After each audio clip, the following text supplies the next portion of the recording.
চালু হয়েছে ইন্টারনেট, এই ভিডিও এখনই বাঁধবে, এই বাঁধলে বলে বাদ দিয়ে গেছে, বলেছিলাম না। যাই হোক, এই ইন্টারনেট বন্ধ করে একবারে এক যুগ পিছনে পাঠিয়ে দিয়েছিল। ডাটা সেন্টারে আগুন লাগাই বন্ধ ছিল ইন্টারনেট, আর মনে আগুন লাগাই বন্ধ আছে ফেসবুক সহ বিভিন্ন সামাজিক যোগাযোগ মাধ্যম। ডাটা সেন্টারের আগুন নিভিয়ে তার জুড়ে দেওয়া হয়েছে, কিন্তু এই মনের আগুন ঠিক কখন নাগাদ নিভবে এ বলতে পারছে না বাতাবিলিবু টিভি।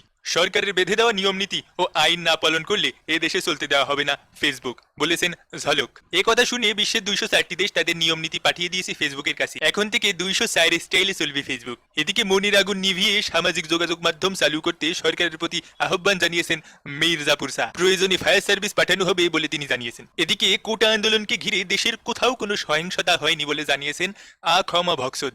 তিনি আরো জানান, কোটা আন্দোলন ছিল অত্যন্ত শান্ত এবং স্নিগ্ধ। 16 জুলাই থেকে এখন পর্যন্ত দেশের কোথাও কোনো হতাহতের খবর খুঁজে পাওয়া যায়নি। দেশে যেন এক খুশির বন্যা বইছে। আহা কি আনন্দ, আকাশে এবং বাতাসে চরম শান্তি বিরাজমান। তবে